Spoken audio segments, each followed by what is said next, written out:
Hey Ginger, it's Matthew West. How are you? I'm good. How are you, Matthew? I'm doing well. You're the first interview that answered my call.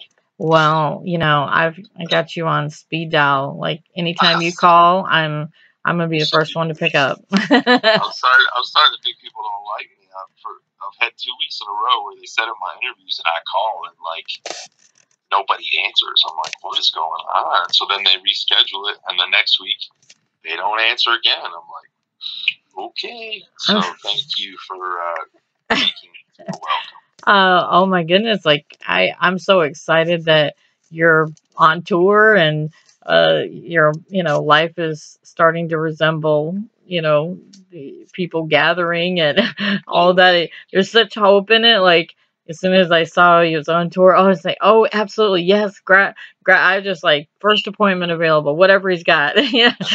So yeah, I'm on the other end of that pendulum. Definitely. Well, I'm excited because, well, you're coming to Detroit, which, and I say Detroit loosely because you're about an hour east of Detroit, but in Yeah. Novi. But if you know what, and you should just wait like another week because I cover Comic Con every year, and they're going to be right down the street from where you'll be at on May 5th. So you That's awesome. could have went and seen all the Star Wars stuff and all that.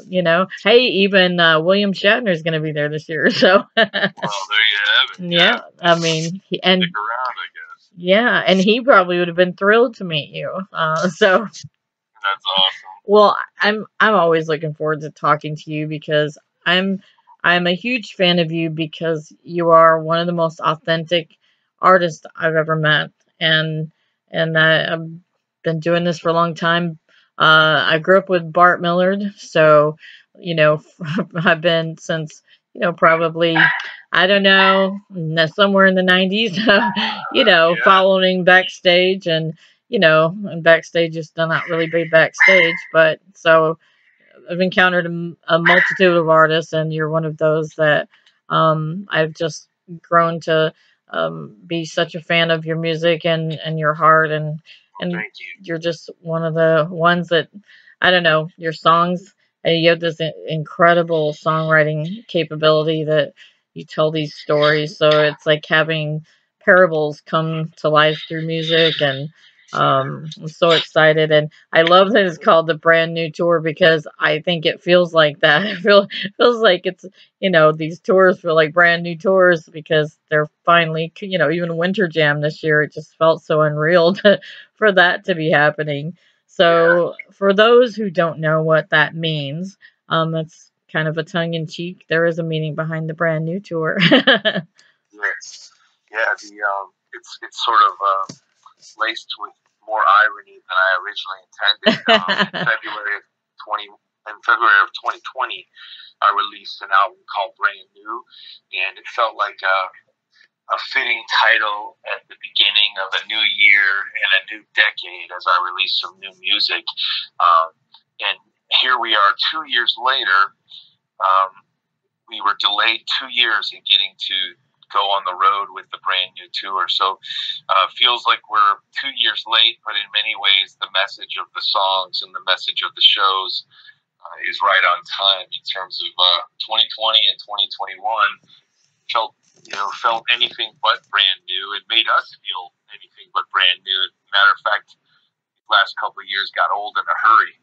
I keep thinking, we joke about how 2020 was such a bad year that many people said, well, how could it get any worse? And then 2021, said, well, you get ready. You ain't seen nothing yet. And it's just been a hard couple of years. And so we're excited, to be able to finally be gathering together with people. And we can sense that the people are ready as well.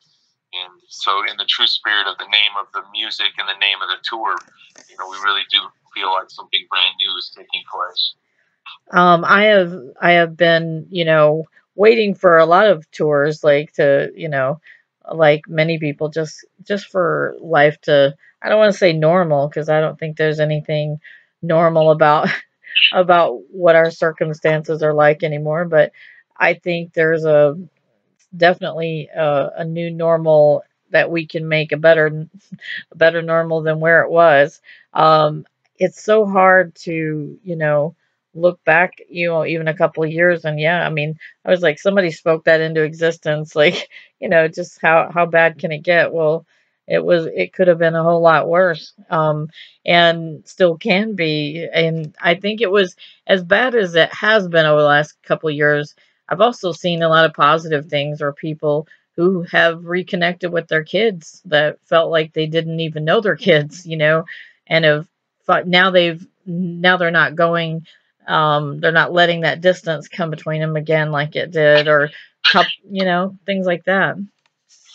Yeah, I mean, I think that there's no doubt that hard times um, can bring about also the best of us too, and so I think we've seen,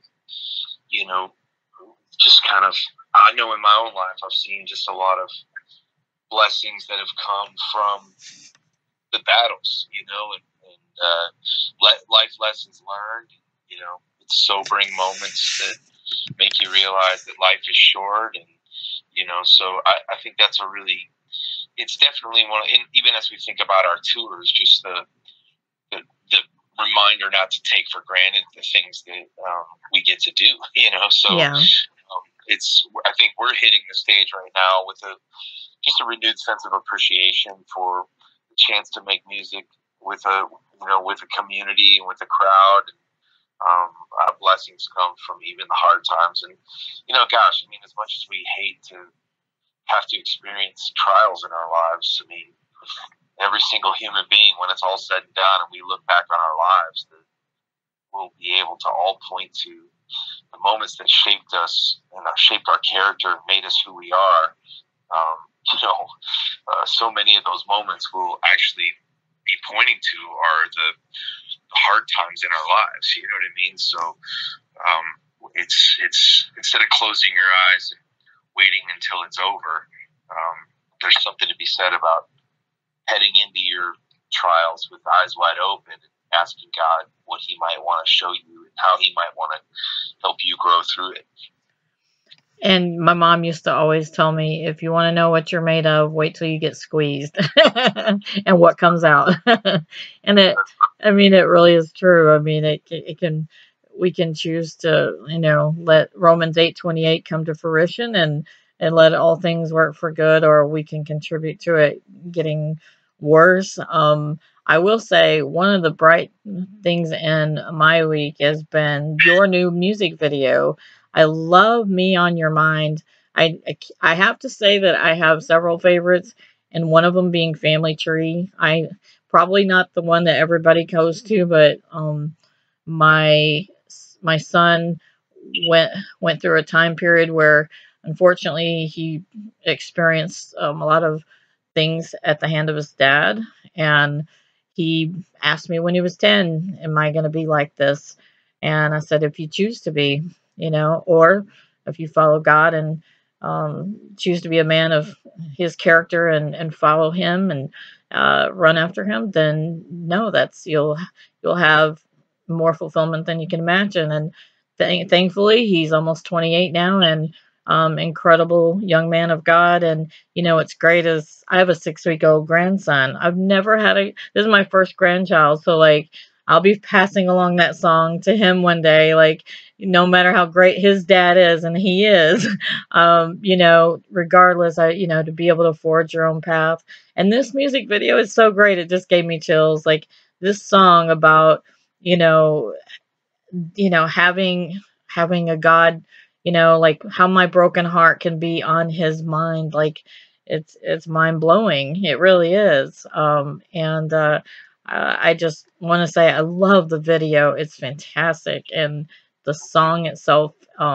It's I assume there's a story behind it. Yeah, well, thank you.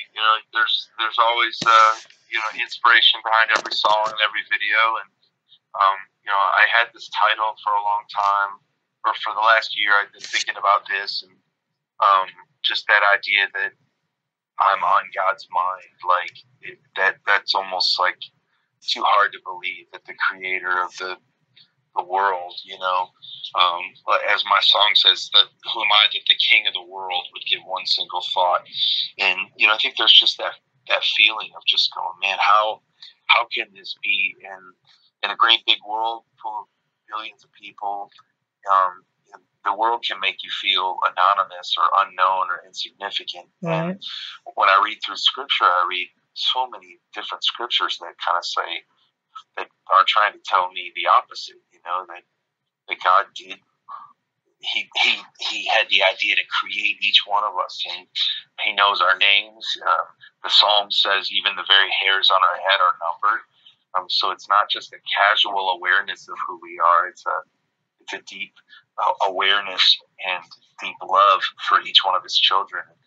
And so I don't know. I just felt like that was an important message. There was something about the song after I wrote it that just it kind of choked me up, you know, every time I heard the song.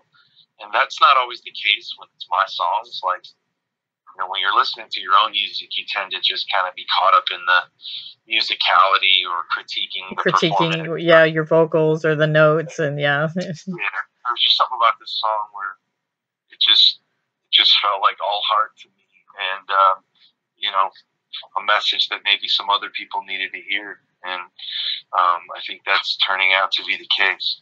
And it was beautiful to see people gathering around, worshiping, you know, singing, praising with, you know, along with you. It was fantastic. I know you have other interviews to do. I want to make sure everybody knows that they go to platformtickets.com to get tickets for the brand new tour. It not only has Matthew S., but guests Kane and Hannah Kerr, which I'm so excited to see both of them as well.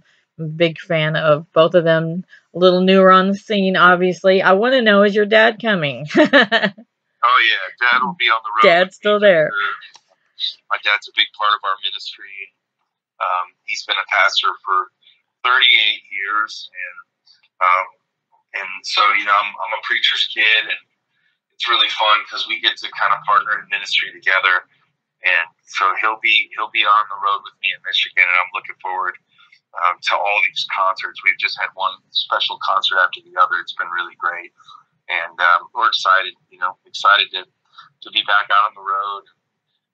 You know, trying to be carriers of hope, because people are coming through the doors, and you know, people are going through a tough time, and I think concerts like this are important when people are ready. So we're ready too, and Dad will be with me. Your dad has one of the sweetest spirits I've ever encountered in a person. He's so incredible, and you can just feel it when you talk to him. He's got an incredible heart, and so you got it in a very honest way. So your family tree definitely, the apple came right from there. I can tell. I am so excited to see you guys. That's May 5th, so it feels like really far away, but we're excited. You'll be back in Michigan, and I'm sure it'll still be cold. So we look forward to seeing you. Thank you for taking time, Matthew. Hey, anytime. Thank you for your kind words about my family and I and my music, and we'll look forward to being in Michigan real soon.